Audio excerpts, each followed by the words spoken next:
This is D2 from 2019. Let's just do the questions then. So this is the transportation problem. Starts giving us a northwest corridor method, and it says using DQ as an entering cell here, so we'll replace that with theta.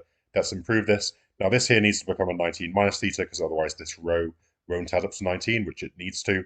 This therefore needs to be a 1 plus theta, same reason this column still needs to add up to 20, which it will now. And then this one needs to be a 5 minus theta, so that this row and this column both add up to the right thing that they should. And we'll have this. We want all these to be positive, of course, so the biggest theta we can choose is 5, so replace this with a 0, this with a 5, this with a 6, and this with a 14, and this will be our improved solution. Now it wants us to do another iteration from all the way along to improve this. So let's put this over here. Usually you put x's here, but I like to put these costs here in red, just because it allows me to do the shadow costs nice and easily. So for example, if you start with a 0 here, which you should always do, 0 plus 15 is 15, so that goes a 15 there. And then 15 plus minus 5 is 10, so there's a minus 5 there. And just having these numbers here allows me to stop having to look back and forth from this table to this one all the time. So okay, this needs to be a 14 to make 14 plus minus 5, 9. Then all the way in here, that needs to be a minus 1. Then the next one I can do is over here, that needs to be an 18 to add up to 17. And then this one here needs to be a minus 8, and then minus 8 plus 16 is 8, and we'll have all the shadow costs. And then, of course, to fill in all these other bits, we can say that this one here is 14 minus 0 is 0. 17 minus 16 minus 0 is minus 1. Sorry, it's positive 1. 17 minus 16, yep, positive 1. 11 minus 18 is minus 7. Minus 0 is just minus 7. And then we keep doing that, right? So 16 minus minus 5 is actually plus 5 at the end there. 12 minus 18 minus 5 gives you minus 1. Yeah, cool. And then we keep going, same ideas, and we get all these. Now these two are negative, which means this is, firstly I should just say maybe that, yeah, do one further iteration. So I'll just say that I need to improve this one because this is the most negative, so I'll replace this one with theta, which means I need to replace these ones because these are the costs, right? But this is what I'm actually transporting. So I need to make this one a 23 minus theta, which makes this one a 23 plus theta, 2 plus theta to make this balance out. So this column here, this row needs to balance out, so that needs to be a 40 minus theta. And then I think I've got, oh no, wait, I need to balance this column as well. So that there needs to be a 5 plus theta. And then I need to balance this row, so this needs to be a 14 minus theta. And then I think the 12 and the 6 can just chill. And we have all this. I can make theta 14 at most without making anything negative. So I'll do that. I'll make theta 14, just replace all of those with theta is 14. You get this. So this is an improved solution, I believe. The entering and exit cells, so we lost this cell DS, that's the exit cell, and we gained the cell AS, so that'll be there. And I think that's all that done. Determine whether this is optimal, so now we need to do some more shadow costs. So I've plugged in the costs for each route that I'm actually doing according to this solution. Do the shadow things over here, the same as before, so 0, 15 makes that a minus 5, makes this a 14, makes this over here an 11.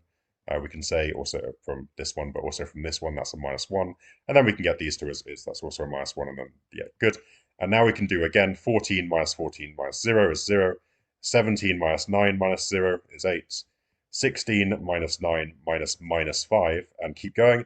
But eventually you find this one, which is 11, take 15, take minus 1, is minus 3. And because there's still a negative improvement index here, this is not an optimal solution because it's still got negative here. So if we wanted to, we would change this one to a theta down here, and we would improve upon this. It's not asking us to, it's just asking us to find the cost of this non-optimal solution here. So we'll just do 9 times 15 plus, because this is how much we're transporting, this is how much it costs to transport each unit. So 9 times 15, you can actually just read the red ones that I've got on here. 9 times 15 plus 16 times 10 plus 26 times 9, and so on. And we add all those up and we get our answer. And that's question 1 done. Question 2 is the Hungarian algorithm question. So we get out the table. Now, we want to maximize here. So the first trap not to fall into is Hungarian algorithm minimizes things. So how are we going to deal with this maximum problem? Well, we'll just take the biggest number in this table here, which I believe looks like 203, and all of these inputs will be 203 minus whatever they were. So 203 minus 103 is 100, 203 minus this is this, 203 minus that, and so on. And we'll just do that for every single thing. And now, the numbers that used to be the biggest are now the smallest, and the numbers that used to be the smallest are now the biggest, which is good because we've sort of turned the problem upside down, which means all we have to do is minimize this problem, and we'll have maximized the original one. So that's a very standard technique in case you're ever asked to maximize profit using the Hungarian algorithm. Do something like that, and you'll end up with this. Now, of course, we just reduce by row and column. So the smallest in this row is 100, so we take 100 away from everything. Smallest in this is 2, take 2 from everything, and so on. And then columns, smallest in this column is 0, so take 0 from everything. Smallest in this column is 6, take 6 from everything. Smallest in this, and so on. We get this. I think we can cover up all these zeros with 3 lines, which means this is not optimal because it's a 4x4 grid. So we're looking for a solution that needs 4 lines to cover all the zeros. So what we're going to do is we're going to spot the smallest uncovered number. So of these uncovered numbers, the smallest is 5. We'll decrease all of these by 5. That gives us an extra 0. And then we'll increase any of the double line intersection squares or cells by 5. So this and this will go up by 5. These will stay the same. And these will all go down by 5. And we'll end up with this table. And now I think it does take me 4 lines to cover all these zeros, which means the solution is optimal. And now we just need to figure out who does what.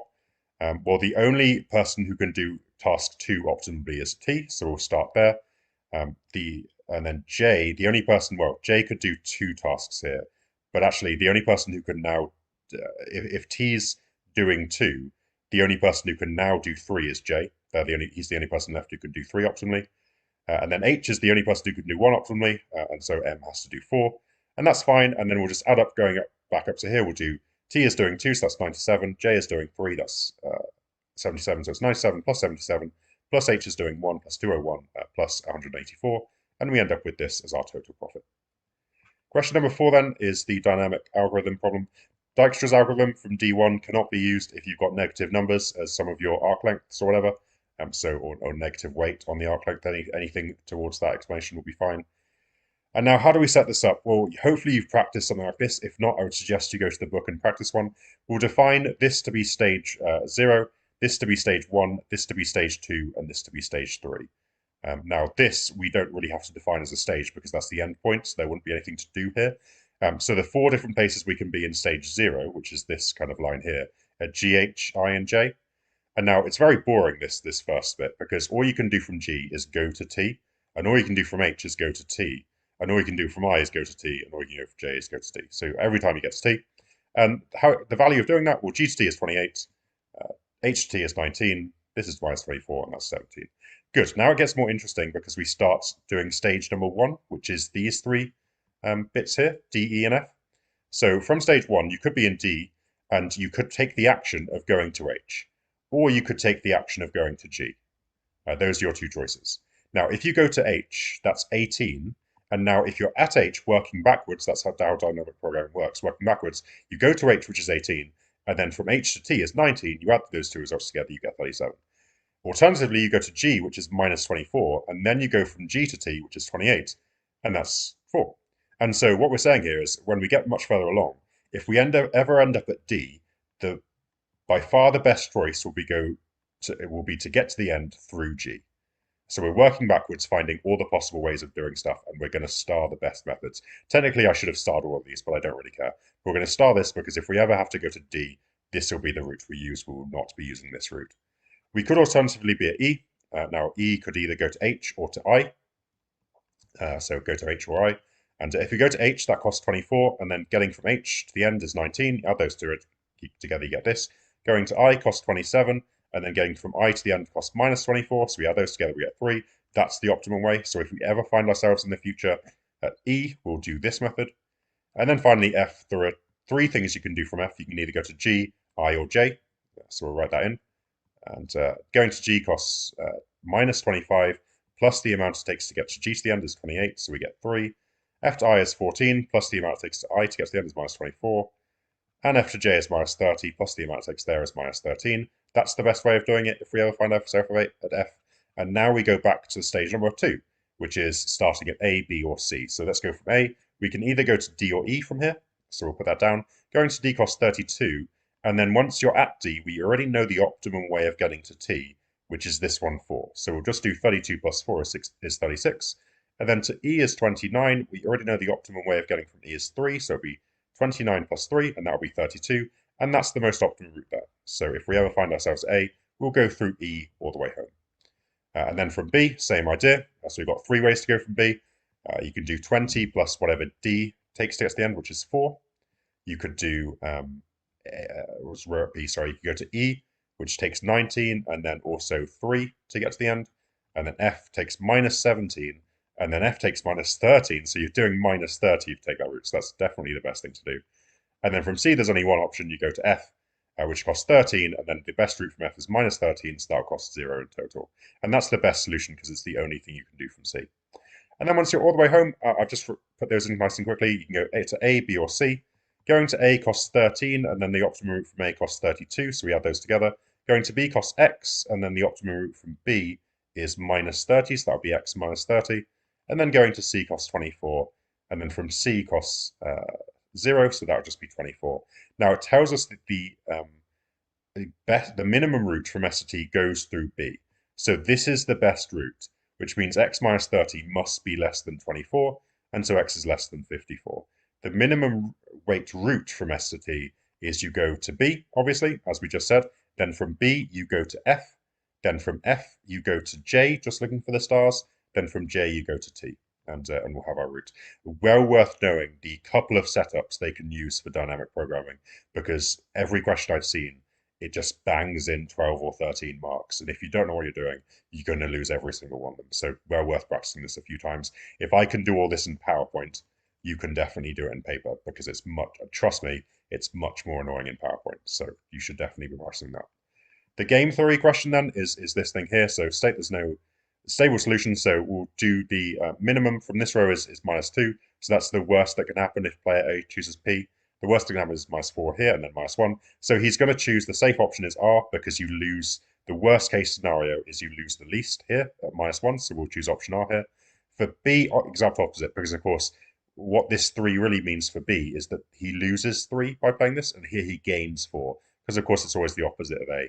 So the worst case scenario in this column is he loses 3, that 3 there. Here he loses 4, and here he breaks even. So the play safest option is definitely this one, Z. And because those two values, the play safe value for this one is minus 1, the play safe value for B is 0. Those two things aren't equal, so the solution's not going to have stable, there's no saddle point, that kind of thing. Now, this person is setting up simplex algorithm to do this game here. Unfortunately, he's not very good at this algorithm, so he's made a couple of mistakes. Now, the first thing he's done wrong is if you're going to put this into a linear programming thing, and then you can't have any negatives in this table. So we're going to take this table and we're just going to add 4 to it to make this 0, and we'll end up with this table instead. So we've just added 4 to every single thing. And now we're going to deal with this table. Simplex just doesn't work if you have negatives in it like this. So we're going to deal with this table. And then when we get our answer, we're just going to take away 4 from the answer. But first thing you have to do is do that. The next thing is the V's here have to be less than or equal to these. So V will be less than if you play, if you're playing option, if player B plays option X, your value back will be 7 times P1 plus 0 times P2 plus 5 times P3, but it's going to be less than that. I don't know why that changed from a 2. That should be a 6. I don't know why it was a 2 briefly. It should be a 6. Apologies. I have no idea what was going on there. Anyway, V needs to be less than or equal to, not greater than or equal to. And then you just read these coefficients going down. And you have this and this, and you'll have your correct setup. These things down here are correct, so I'll just leave those there. Write down the initial tableau. So tableau is a fun word to say. Obviously, we'll move all of these things to the other side, so all these coefficients will be negative. And we'll also, because they're all less than or equal to's, we'll have to add in slack 1 here, slack 2 here, slack 3 here, and slack 4 there. So those will be all the things we'll add. We'll do the slacks down here.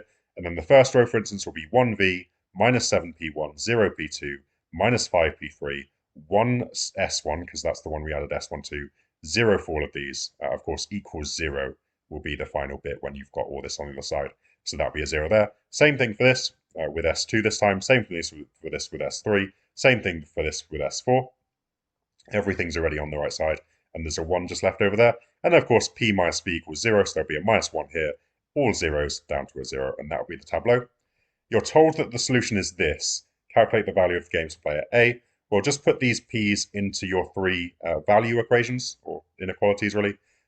if you put it into here, you get this. If you put it into there, you get that. Put it into there, you get that.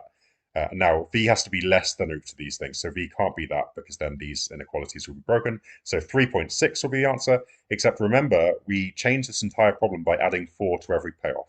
So we're going to take 4 away from this, and the expected value will be minus 0.4, which means the expected value for b is positive 0.4 because it's a zero-sum game. And that's going to be important in a second, although I actually think I maybe didn't use it. Optimal strategy for b. Now, the first thing to say here is when we're looking at this table, B's payout here is better than here. Right? Breaking even is better than losing 3. Oh, sorry. I need to say first. Player A isn't doing option Q.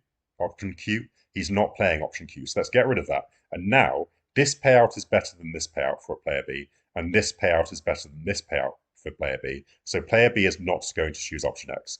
So his probability of playing option X is 0, is the first thing we'll say, just by looking at this table here. Both payouts here are better than there, so we'll get rid of those. Now, what we can say here is, this is kind of like, if we just call the, I should have labeled this capital Y and capital Z, but it doesn't matter. Call the probability that he plays option Y Q, and therefore option Z 1 minus Q. Now, you've probably seen in the textbook there's this section where you have to draw lines, and the optimal strategy is where the two lines meet. So what we'll do is we'll just calculate what the two lines look like. So here, if player A plays option P, then the payout looks like, remember to reverse these numbers, 2 times the probability of playing Y, which is Q. So 2Q plus 0, 1 minus Q. So that's the payout if player A picks the first option. Player A is not going to pick the second option, but if he picks the third option, then it's minus 2 times Q plus, well, minus 1. This is a plus 1, remember. 1 minus Q. Remember, these are swapped over because from player B's perspective, this is gaining £2. This is losing £2. So I've swapped those over. Now, I've set these equal to each other because, again, thinking about that graph idea from the textbook where the two lines meet, this is where they're going to meet, and that gives you the, that you can just use that to solve for Q and get the correct Q to have an optimum solution. I could have actually just set one of these to 0.4 because we know the optimum solution is when he gets, is the expected payout is 0.4. So I could have done that, but I just set them equal to each other, and you end up with Q equals 0.2, which means, of course, the probability that he wants to play this column is 0.2, this one 0.8, and this one, obviously, as we said, 0. And that'll be our optimum way of doing this.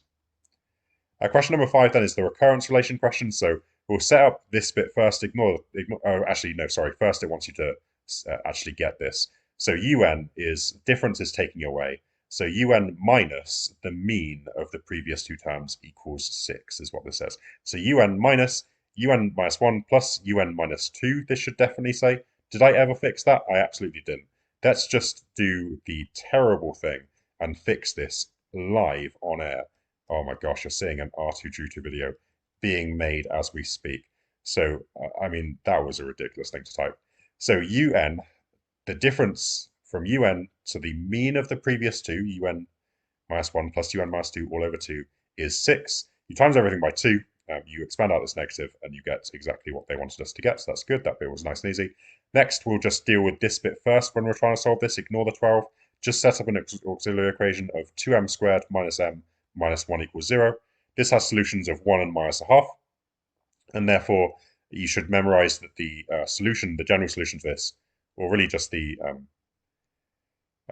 complementary function part of this, is un equals a 1 to the power n, this solution here, plus b minus half to the power n, where a and b are some constants that we'll find.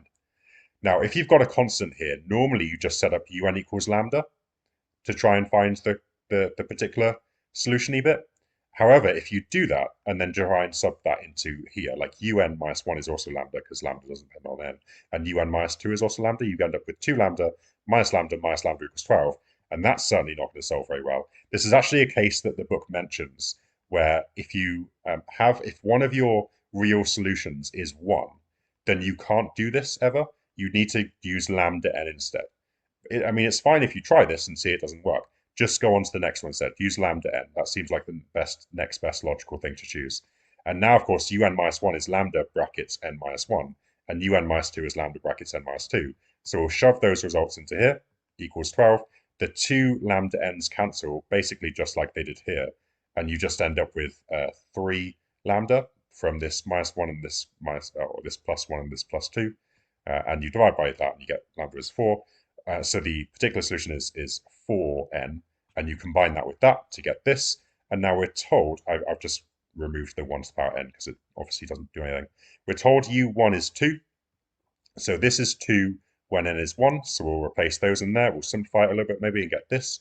And u2 is 8. So this is 8 when these are 2's, and we get this. And then, of course, we can simplify this a bit and we get that. It's not too hard to solve this on your own. You can just do this equation minus this equation to get 3/4 b equals 2, it looks like, which will give you b is, is that right? 8/3, and then you can solve for a. You can also just put this in a calculator. And then, of course, you just put the a and the b in here, and you end up with your final answer there.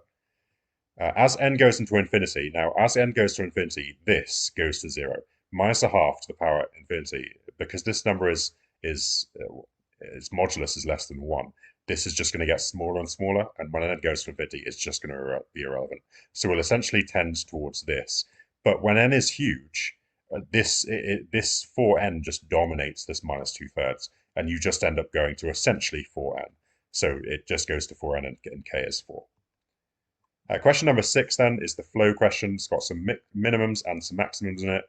So capacity of cut C1, so we just add up together the maximums, 9 plus 11 plus, 4 plus 5 plus 7, which is 36. For C2, just be careful on this one, it's 5. This one is going the wrong way. If you kind of straighten this out and turn this one around a bit, you can see that it will be going this way. So we actually have to do this 8 plus this 5 minus the 2. If it's going the wrong way, you take away the minimum rather than add the maximum. So 8 plus 5 minus 2 plus 11 plus 4 plus 5. I think there was, oh, sorry, there. This one's going the wrong way as well, look. This one's going the wrong way, so that will be a -3. So it'll be 8 plus 5 minus 2 minus 3 plus 11 plus 4 plus 5 plus 1 plus 4. So quite a lot to do there. Yeah, sorry, plus 2 there at the end, plus 2 plus 4 at the end next. There's a 2 there. And we get this. Explain why arcs A, E, and C can't be at upper capacities. So A is here, C is here. If they were upper, if that was 12 and 4, then E would have to deal with 16 in total, and it can't, because the maximum it can distribute out is 8 and 5 to make 13. So yeah, good, I've said that. Explain why the flow of 31 is not possible. So this one vexed me for a little while, but eventually you find this cut. So if you're ever asked a question like this about not being possible, try and find a cut. The minimum of this flow here is 10 plus 2 plus 5 plus 5 plus 6 plus 4, which is 32. If that's the minimum cut, then you can't send a thing going of 31, right? There's just no way of getting past this line with 31, because this line has to have minimum 32. So 31 is not going to be possible. Hence, determine a feasible flow. So, okay, this just takes a bit of trial and error. Like, I started up here because we'd sort of been asked to figure something out about this. So I started up here. I just called this one 10, called this one 2. That means I can get through this choke point pretty straightforwardly. I was looking for a minimum, so I was trying to go quite low on all these numbers. I started along this line, actually, is what I'm trying to say. I started along this line because I'm looking for this line to be 32. So if I can get this line to be 32, which I hope all these numbers add up to, then that means that this is going to be 32, as long as I can get it feasible, as long as I can get everything to balance. So then I just started shoving in some numbers. I'm not going to lie, there was some crossing out and some adding in, particularly down here. I got a big choke point down here when I tried to put too much through this one and not enough through these two. And I ended up choking up down here where there's just a very small amount that can actually go through here. So there's a bit of crossing out, there's a bit of playing with it, but just take your time on it.